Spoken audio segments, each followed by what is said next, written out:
has venido a la orilla, no has buscado ni a sabios ni a ricos, tan solo quieres que yo te siga. Señor, me has mirado a los ojos, sonriendo, has dicho mi nombre. En la arena he dejado mi barca, junto a ti buscaré otro mar. Bueno, hemos empezado con la pesca, que es algo que seguro que para muchos de nosotros hoy puede ser un ocio, un entretenimiento. Todavía hay gente que vive de esto. Pero vamos a ver que Jesús llamó a gente en ese momento que eran pescadores. Hoy la palabra de Dios nos va a hablar de dejar las redes, de remar mar adentro. Y es verdad que es un lenguaje muy de pesca. Pero vamos a ver que Jesús quiere decirnos algo más profundo. Así que bueno, bienvenidos al programa de hoy, que no nos hemos saludado. Y hoy vamos a hablar de dejar las redes. Así que, bueno, ¿vamos entrando en calor? Venga, vamos a la iglesia. Lectura del Santo Evangelio según San Lucas, capítulo 5, versículos del 1 al 11. En aquel tiempo, la gente se agolpaba en torno a Jesús para oír la palabra de Dios. Estando él de pie junto al lago de Genesaret, vio dos barcas que estaban en la orilla. Los pescadores que habían desembarcado estaban lavando las redes. Subiendo a una de las barcas, que era la de Simón, le pidió que la apartara un poco de tierra. Desde la barca, sentado, enseñaba a la gente. Cuando acabó de hablar, dijo a Simón: «Rema mar adentro y echad vuestras redes para la pesca».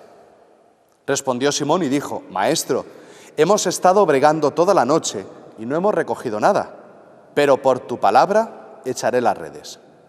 Y puestos a la obra, hicieron una redada tan grande de peces que las redes comenzaban a reventarse. Entonces hicieron señas a los compañeros que estaban en la otra barca para que vinieran a echarles una mano. Vinieron y llenaron las dos barcas, hasta el punto de que casi se hundían. Al ver esto, Simón Pedro se echó a los pies de Jesús diciendo: «Señor, apártate de mí, que soy un hombre pecador». Y es que el estupor se había apoderado de él y de los que estaban con él por la redada de peces que habían recogido. Y lo mismo les pasaba a Santiago y Juan, hijos de Zebedeo, que eran compañeros de Simón.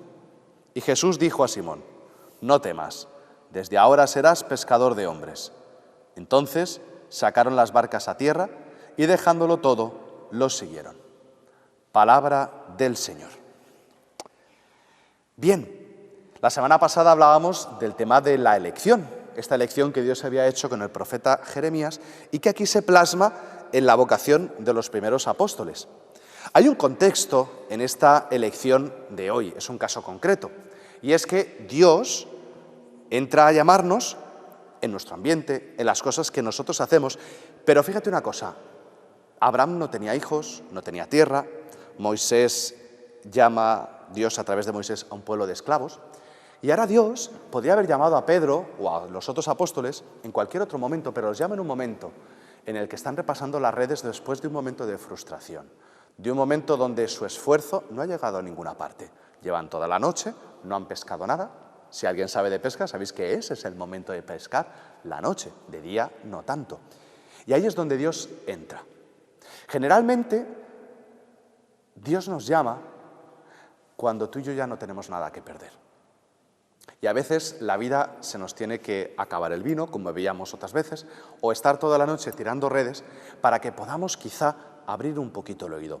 Luego hablaremos de que todos somos muy fuertes, pero nos damos cuenta que llega un límite. Entonces, en este contexto, Dios llama a Pedro y a los otros apóstoles. No tienen nada que perder. Total, el Señor viene y les viene a cambiar. Vamos entonces a ver tres cosas de este pasaje. Lo primero, Dios se sube a la barca de Pedro y lo que le dice es: rema mar adentro. Esto es una invitación que también Dios nos hace a cada uno de nosotros. Remar mar adentro significa salir de nuestro metro cuadrado. Todos tenemos lo que en psicología se llama nuestro área de confort o nuestro metro cuadrado, ¿no? Este metro cuadrado, este área de confort, es nuestro refugio. Estamos dentro de lo que controlamos, sabemos qué hacer en esos casos y sabemos dominar las situaciones. Como decíamos, Pedro tiene que remar mar adentro y tiene que fiarse de Dios. Por eso hoy la primera enseñanza que nos hace este pasaje es descubrir que Dios nos invita a lo mejor a hacer lo mismo que hemos hecho toda la vida, pero a hacerlo en su nombre. ¿Cuántas cosas, situaciones, personas tú y yo damos ya por cerradas? Igual que Pedro, Señor, llevamos toda la noche, ¿ya para qué lo voy a hacer? ¿Ya para qué me voy a sentar a hablar otra vez con mi hijo? ¿Ya para qué voy a hablar otra vez de este tema si ya le he dicho a mi mujer o a mi marido que esto es así, etcétera, ¿no? Todos tenemos un montón de libros cerrados que hemos cerrado nosotros. Pero Dios nos dice, echa las redes otra vez, rema mar adentro. Vas a hacer lo mismo, pero lo vas a hacer en mi nombre, porque yo te lo mando. Y por tanto, es el primero que nos trae este Evangelio, remar mar adentro, salir de nuestro área de confort, de nuestra zona, pues nuestro metro cuadrado. Segunda cosa, es verdad que cuando nos fiamos de Dios, las cosas cambian. Hay una parte que San Pedro le dice el Señor, bueno, hemos estado pescando toda la noche y no hemos logrado nada, pero en tu nombre echaré las redes. San Pedro le deja caer a Dios lo que tú y yo hacemos muchas veces. Señor, las cosas no podrían ser de otra forma. ¿Me vas a explicar tú a mí? No olvidemos que Jesús es hijo de un carpintero, pero San Pedro es el que es el especialista de la pesca. ¿Me vas a enseñar tú a mí a cómo hay que pescar? Todos necesitamos tener la humildad suficiente para saber que Dios sabe mejor que yo, aunque yo crea que sé mejor cómo tendrían que hacerse las cosas. Y tercero y último, Dios le dice a Pedro, después de este milagro que él dice, Señor, aléjate de mí que soy un hombre pecador. Él ha visto que ha sido Dios el que ha actuado en ese milagro. Dios le dice, no tengas miedo, a partir de ahora vas a ser pescador de hombres. Esto, que es para nosotros tan común, pues todas estas vueltas, al final, es lo que Dios hace para llamar a Pedro y mandarlo a ser pescador de hombres.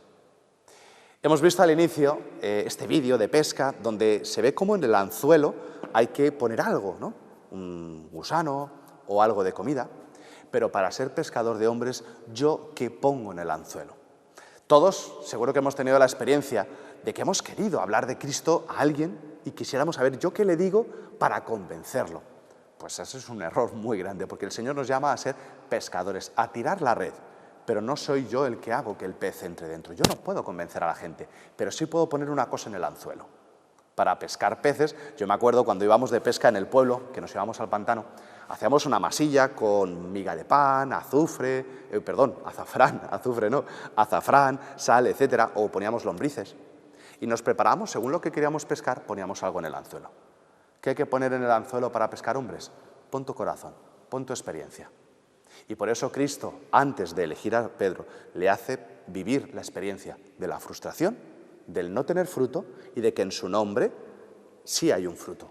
Y eso no tiene ni trampa ni cartón. Realmente, ¿qué es lo que nosotros podemos llevar nuestra experiencia? No sé si recordáis a este hombre que era ciego, que el Señor de nacimiento, que el Señor curó y que lo interrogaban una y otra vez. ¿Pero qué ha hecho Dios contigo? ¿Qué ha hecho Dios contigo? Al final llega un momento que este ciego dice, mira, yo no sé quién es ni cómo lo ha hecho. Yo solo sé que era ciego y ahora veo. Y realmente cuando Cristo acontece en nuestra vida, podemos ser pescadores de hombres desde mi experiencia. Yo creo que a todos nos ha pasado que podemos argumentar mucho sobre la existencia de Dios, sobre la Iglesia, temas de moral, pero llega un momento que lo que convence es tu vida. Haber experimentado lo que es el sinsentido de la vida y que Cristo a mí me ha resucitado, me ha dado sentido a la vida, donde yo tenía redes vacías, le ha dado contenido y eso es una realidad. Muchos de vosotros podéis ser testigos de que vuestro matrimonio está en pie por Jesucristo, que tu vida tiene un sentido por Jesucristo. Muchos de vosotros habéis salido del alcohol, de las drogas, por Jesucristo. Y esos son cebos que tú puedes poner perfectamente en el anzuelo para ser pescadores de hombres. Es tu vida, es tu historia. Y frente a eso, nadie tiene nada que objetar. Así que bueno, el Señor también nos llama a ser pescadores de hombres. No hay que tener miedo, hay que dejar las redes. Muchas veces necesitamos dejar pues tantas cosas que tenemos, tantas preocupaciones, y simplemente fiarnos del Señor y remar mar adentro. Que así sea.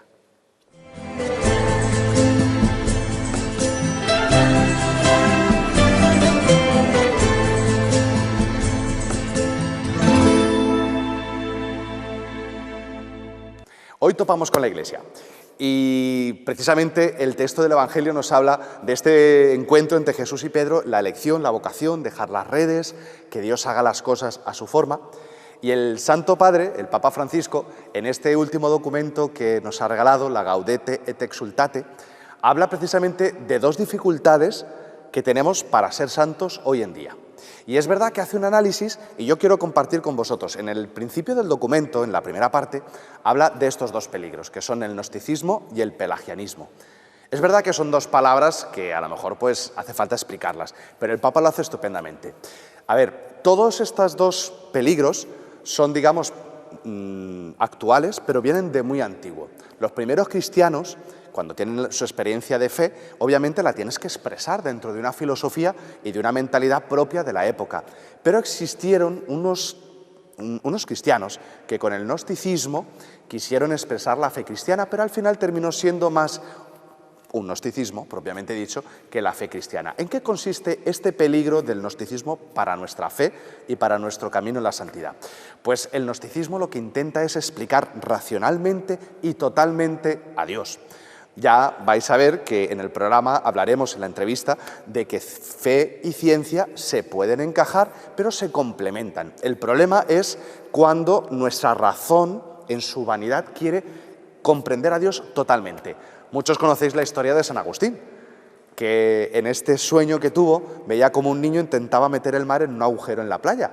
Pues de la misma forma es querer meter a Dios en mi razón. Es verdad que la fe es razonable, y es verdad que puedo hacer una racionalización de mi experiencia de Dios, pero yo no puedo convertir mi fe en querer ser el Google de Dios y querer tener respuestas para todo, porque en el fondo siempre nuestra razón necesita de dar un campo a la fe. Por eso el gnosticismo, el querer tener respuestas para todo, o simplemente convertir la santidad en un saber muchas cosas de Dios, pues bueno, no es la verdadera santidad. Cuando Pedro tiene que dejar las redes, muchos tenemos que dejar también pues, nuestro afán gnóstico o nuestro afán racionalista de la fe. Pero también necesitamos dejar otras redes, y es lo que habla el pelagianismo. Pelagio fue un hereje de los primeros siglos que quiso o hizo un énfasis de que es cierto que Dios no me salva sin mí, como dirá San Agustín, pero tampoco la salvación depende únicamente de mi esfuerzo personal. Contamos con la gracia. Y el Papa Francisco insiste mucho en que Él es el que nos llama y Él es el que nos da la gracia para vivir la santidad. La santidad no es un escalar en virtudes o en un esfuerzo, porque si así fuera, la santidad sería solamente para unos esforzados que terminarían como los fariseos, juzgando a todo aquel que no hace lo que Él hace. Nos olvidamos, si nos metemos en el pelagianismo, que precisamente la santidad es una llamada. Y lo mismo que hemos visto en el Evangelio, que Dios llama a los apóstoles y les hace vivir una experiencia de que su esfuerzo, de que su inteligencia como pescadores no les sirvió para pescar, sino que fue su gracia y su palabra la que hizo esa pesca milagrosa. Lo mismo también el pelagianismo. La santidad no es un esfuerzo. Si yo vivo la santidad desde mi propio esfuerzo, lo que experimentaré es la frustración constante de que vuelvo a caer. Y ahí es donde mucha gente no cree que pueda ser santo porque experimenta la caída. Pero como dirá también en otros documentos el Santo Padre, lo importante, y lo dice siempre la Iglesia, no es no caer, sino levantarnos siempre. Por tanto, el pelagianismo, el vivir la santidad como un esfuerzo, es otra de las redes que necesitamos dejar. Así que San Pedro y los primeros apóstoles dejaron las redes, y nosotros en este camino a la santidad necesitamos también liberarnos de este gnosticismo actual y de este neopelagianismo. Así que bueno, seguimos en nuestro camino a la santidad de la mano del Santo Padre.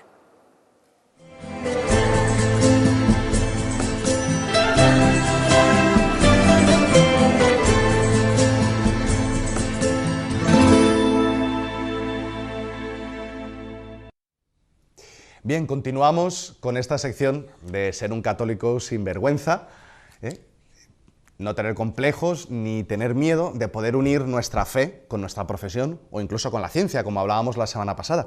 Seguimos con José Luis Solano, que fue nuestro invitado la semana pasada, y que, como hablábamos cuando terminamos de grabar, pues esto nos da para muchísimo, ¿no? Porque hablar de ciencia, de fe, son dos ámbitos, ¿no? que son muy distintos, ¿no? Y que muchas veces el error es quererlos mezclar, ¿no? Al respecto, ¿qué podrías decir tú? Pues efectivamente eso, o sea, la ciencia y la teología tienen sus propios campos de conocimiento, de saber, son autónomos, y efectivamente la Biblia no podemos verla desde un punto de vista, no es una narración científica, Ajá. histórica, hiperliteral de la creación. No es la intención, el que escribió la Biblia, exactamente, su tiene un intención no era carácter marcadamente teológico y tiene su propio campo de conocimiento. La ciencia pues también es autónoma y tiene su propio campo, su método científico, su campo de investigación, y está bien que sean así, que sean efectivamente autónomas, como hemos dicho. La grandeza es de que se pueden compatibilizar, se pueden armonizar, Ajá. conciliar, y eso puede ser una ayuda preciosa y muy valiosa para cimentar nuestra fe. Exacto. O sea, porque obviamente hablábamos en el otro programa de que, bueno, que es posible, ¿no?, ser científico, ser creyente, ¿no? Tú, en tu experiencia, pues lo has vivido. Y bueno, ya ha habido un motivo, algo que de ser estudiante de física, físico y profesor de matemáticas, has dado un salto a la literatura y te has puesto a escribir libros, ¿no? ¿Por qué? Si aburrido no estás, ¿no? Entre tus tareas de evangelización, padre de familia, esposo, docente, no te sobra el tiempo, ¿por qué has querido escribir estos libros? La verdad es que ha sido el Señor el que me ha metido, como dice el Papa Francisco, en este lío. Ha sido Él el que de alguna forma ha movido de una forma un poco rocambolesca y me he visto ahí envuelto, porque yo no pensaba escribir nunca, jamás nada. Pero lo que sí me ha movido es principalmente hacer un servicio a la Iglesia. Ajá. A través de la ciencia, a través de la filosofía, a través de la teología, este cruce de caminos que es precioso, apasionante, pues un servicio a la Iglesia, un servicio a la evangelización, porque lo que subyace en estos textos no es otra cosa que el anuncio de Jesucristo, el anuncio del amor de Dios, que esta sociedad tanto necesita, que podamos escuchar todos una palabra, que podamos recibir todos esta buena noticia, el amor de Dios. Se puede ver a través de la ciencia, se puede ver a través de la teología, se puede también, ¿por qué no?, como telón de fondo, ver a través de la filosofía. A través de este conjunto, a través de este cruce de caminos, a través de esta conciliación, también puede ser una herramienta valiosísima, preciosa, Ajá, un bello instrumento para anunciar a Jesucristo, para anunciar el amor de Dios, que realmente nos ama, que tiene un amor inmenso por nosotros, que no hemos sido creados, digámoslo así, de cualquier manera, que somos hijos de Dios, que tenemos un Padre en el cielo que vela por nosotros y que es nuestro creador, nuestro hacedor, y que nos tiene un amor realmente impresionante, infinito, incondicional. Y que en la ciencia, claro, como bien hablábamos la otra vez, en el orden de la creación, en sus leyes, se ve, ¿no?, esos detalles. Eso es como cuando tú llegas a casa y ves la comida que te ha hecho tu madre, tu padre, son detalles, ¿no? Y bueno, tú has metido al Papa Francisco y él es el primero que nos dice que hay que ir a las periferias existenciales. Entonces, pues claro, tú como físico, pues tienes una serie de tesis, unos libros que nos acompañan aquí, ¿no?, sobre la luz, sobre la resurrección, también te has ido un poquito por la poesía. Si alguien ve esos títulos o lo ve en una librería y dice, oye, pues a lo mejor no sabe, ¿no?, que esto habla de la fe. Haznos un pequeño resumen, ¿no? Tenemos tiempo de cada uno de estos libros, las tesis, de qué hablan. Fundamentalmente la línea común son unos ensayos donde se fomenta este diálogo que hablamos antes, hermosísimo, de la fe y de la ciencia, de la fe y de la razón. Para mí ha sido muy importante que estén enmarcados, porque son temas delicados, la resurrección, la luz, Ajá, son temas muy profundos, pero para mí es muy importante que estén enmarcados dentro de la sana doctrina de la Iglesia. Los ensayos tienen el beneplácito, en este caso de mi diócesis, de Cádiz y Ceuta, tienen los dos el Nilostat, y lo que va a encontrar en ellos el lector es esta armonía, es esta conciliación, sea creyente o no sea creyente, porque son textos que han leído mucha gente incluso alejada de la Iglesia. Ajá. Y les ha ayudado a ver cómo realmente la ciencia no es incongruente, no es incompatible con las verdades de fe. Ya digo, insistiendo en que son campos distintos, son campos autónomos, pero se pueden compatibilizar. Y lo que subyace en estos textos, en estos ensayos, no es otra cosa que el querigma, la buena noticia, el anuncio de Jesucristo. Una persona que lea estos textos se va a encontrar con el amor de Dios. Una persona que ahonde, que profundice en estos textos se va a encontrar, va a experimentar a Jesucristo, que es una persona que está viva, la esperanza, la certeza, la vida eterna, la resurrección. Algo realmente maravilloso, porque lo que pretende en definitiva es ser un instrumento, como decíamos antes, para la evangelización, para anunciar realmente en estos tiempos tan recios que corren, ¿verdad?, el amor de Dios, el amor de Jesucristo. Sí. Yo quiero de los 3 libros, me imagino que todos, es muy difícil decir qué parte quito, pero me llama mucho la atención este que habla de materia y resurrección, porque el centro de nuestra fe es la resurrección de Cristo. Si Cristo no resucita, pues tenemos otro filósofo, alguien con un ideal muy bueno, pero si nos puedes hacer una profundización de ese tema, materia y resurrección. Mira, materia y resurrección, la idea básica es muy sencilla. Cuando uno estudia las leyes de la física moderna, me refiero a la teoría de la relatividad y la mecánica cuántica, que son dos campos muy apasionantes, muy interesantes, y estudia un poquito, profundiza un poquito, es lo que decía antes, las propiedades que tiene la materia, que nos dice la ciencia, que nos dice la ciencia, te quedas realmente sorprendido, porque te das cuenta que la descripción que hace la ciencia de la materia no es para nada incompatible con la descripción que hace la Iglesia de los cuerpos resucitados, de los cuerpos gloriosos. Es algo realmente que te quedas impresionado. Habla de la claridad, por ejemplo, la Iglesia cuando se refiere a los cuerpos gloriosos, habla de la agilidad, habla de la atemporalidad, habla de la espacialidad, así una serie de propiedades que tiene un cuerpo glorioso. Pues si tú miras esas propiedades y te fijas, estudias, profundizas las leyes que tiene la materia, que son apasionantes, pues te das cuenta que se pueden perfectamente conciliar. Es más, yo cuando he dado conferencias sobre materia y resurrección y he explicado a la gente las leyes físicas de la materia, se han quedado los ojos como platos, no se lo creían.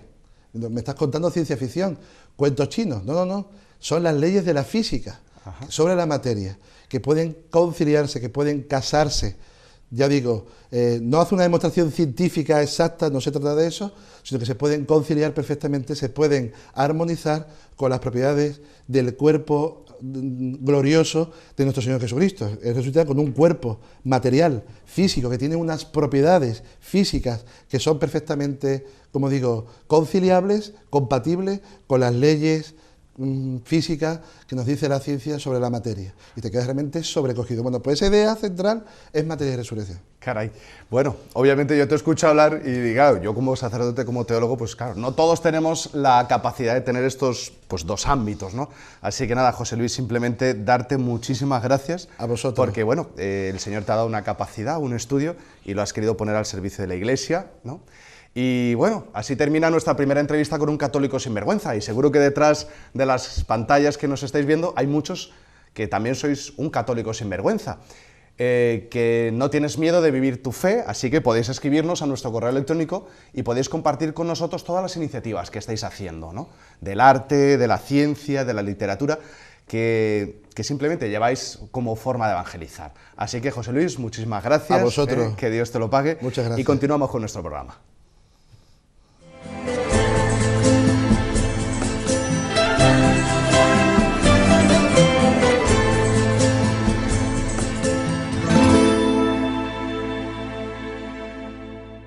Bien, hoy repasando las redes, hablábamos el otro día de todas esas noticias falsas o esos bulos de mensajes del Santo Padre o simplemente informaciones que no tenemos la veracidad ni la certeza de que son ciertas. Entonces, vamos a ir visitando poco a poco en los próximos programas algunas páginas que nos pueden ayudar o que nos pueden ofrecer información segura. Bien, hoy quiero compartir con vosotros la página oficial de las noticias del Vaticano. Así que, como siempre, atentos a la pantalla, vamos a escribir la dirección news, news.va. Muy bien. Escribimos la dirección y lo primero que nos hace es un pantallazo de noticias varias. Vamos a repasar un momentito la página de arriba para abajo, ¿vale? Entonces, la primera parte nos habla de las noticias del Papa, si queremos ver las noticias especialmente del Papa, sobre el Vaticano, sobre la Iglesia, sobre el mundo, ¿vale? En la portada principal tenemos un poquito de todo. Entonces, por ejemplo, todos los discursos del Papa, las actividades, vamos bajando y vamos viendo pues que hay de todo tipo, ¿no? Sobre la rueda de prensa del Papa viniendo de la JMJ de Panamá, etcétera, ¿vale?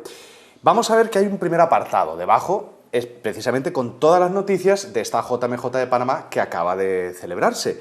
Vemos aquí todas las...